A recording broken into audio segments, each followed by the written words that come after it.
Welcome to another spooky campfire story. Created with AI assistance. So get cozy. Remember, that tingle you feel on the back of your neck, maybe it's not just a chill breeze. Sam had always considered the forest a living entity. As a child, hours spent reading among sun-dappled ferns and chattering creeks brought comfort closer than any friend. While others saw only hiking trails and campsites, he sensed an intricately complex world brimming just below the surface if one took time to listen and understand its obscure language.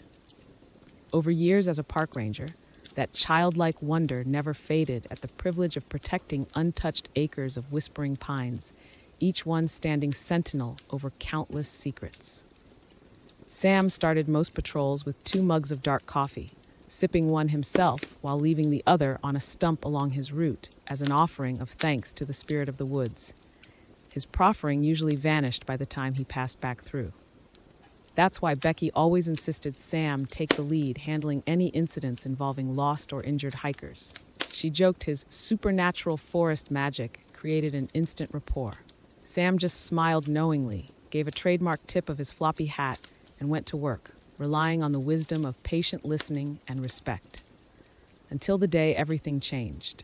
When Sam arrived at the far-flung emergency site, he was met not by sympathetic eyes brimming with relief, but rather shock and undisguised terror in the faces of staff and EMTs. He pushed through them to find the hiker they described collapsed against a pine trunk, shirt torn open. Sam's stomach dropped, seeing the man's flesh carved intricately with symbols still oozing crimson rivulets. They seemed to writhe and pulse just under the bloodied tissue. The man's glassy stare darted about frenetically, though his slim frame remained too exhausted for anything but unintelligible murmuring. Sam had found lost travelers in dire straits before, but nothing prepared him for this. He felt pure malevolent energy coursing through the intricate markings into the very soul of this man. Slowly, Sam knelt and began whispering gentle assurances, fighting back waves of panic rising within. In fleeting moments of horrifying lucidity, the word "taken" escaped the man's lips over and over. He described nightmarish visions of being held down by clawing shadow limbs as ancient eyes watched emotionless while pain exploded through his nerve endings, his friends' muted screams echoing distantly between the trees. Dark, viscous fluid seeped from the wounds now, issuing a foul, decaying odor. Sam retreated to the perimeter hastily with the rest of the team, shouts erupting over whether to risk moving the man or wait for air transport. But as Sam stared back at the puzzling symbols, that creeping ink-like substance was already congealing over them. Before Sam's very eyes, the wounds seemed to be vanishing completely into fresh, albeit pale skin. Shocked, he stepped back toward the now rigidly upright man, cautiously calling out to him. His head swiveled slowly, pupils clouded to total blackness, fixating on Sam, who stumbled backwards in horror. The ceremonial dagger they always cautioned him not to carry felt suddenly necessary against his ankle. A croaking, guttural mockery of speech erupted as the thing wearing the skin of a desperate hiker stepped towards Sam. Ancient intelligences beyond human comprehension radiated from that shuffling body, and Sam knew this being meant to don his flesh next. His fingers tightened around the dagger's handle, backing against small boulders as the thing approached. Sam screamed for the others to flee as an eldritch, rotting stench overwhelmed the area. Just before it reached him, Sam's heel caught a gnarled root, sending him crashing to the ground, looking up helplessly. A deafening crack resounded as gunfire erupted. Sam squeezed his eyes shut against the sight of that unearthly maw poised over him.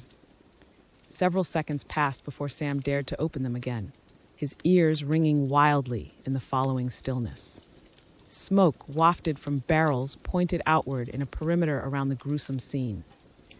Sam's stomach churned at glimpses of the thing they had destroyed, inhuman limbs jutting at impossible angles from a shattered torso between oozing sores. He forced himself to look away, heart still racing uncontrollably.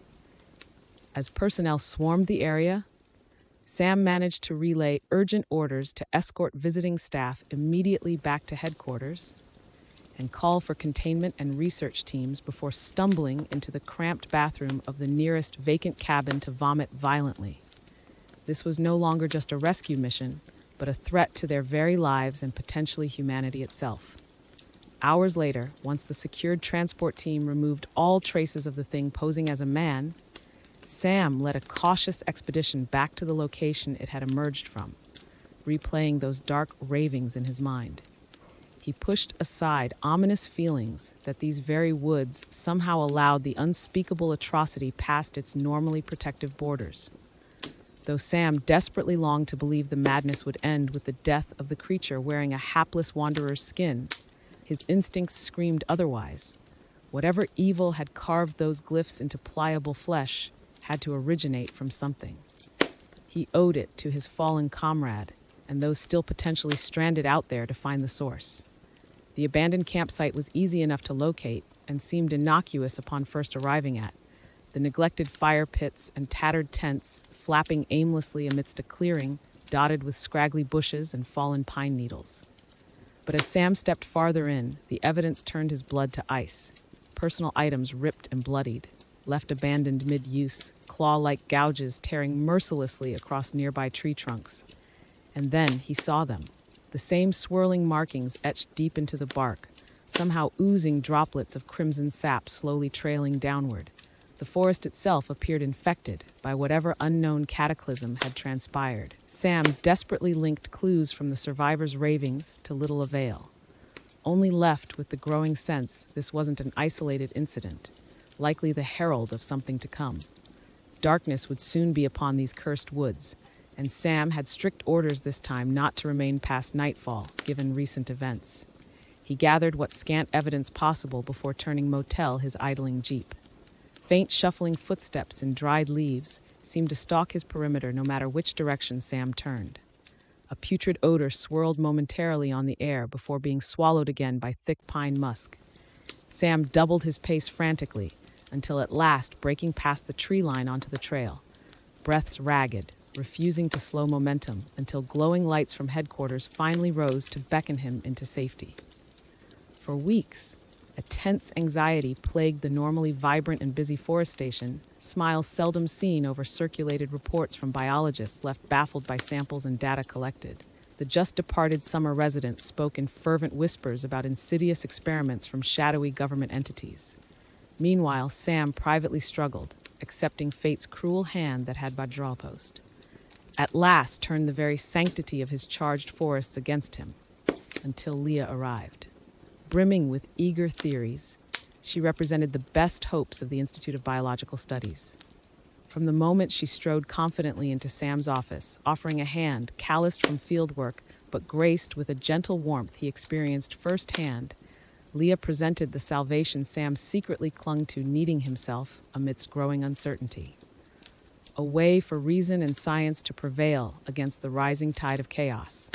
Partners in every sense, they spent days analyzing samples, charting strange behaviors in plants and wildlife. By night, they found solace and distraction in one another's arms before fitful dreams of roaming shadows.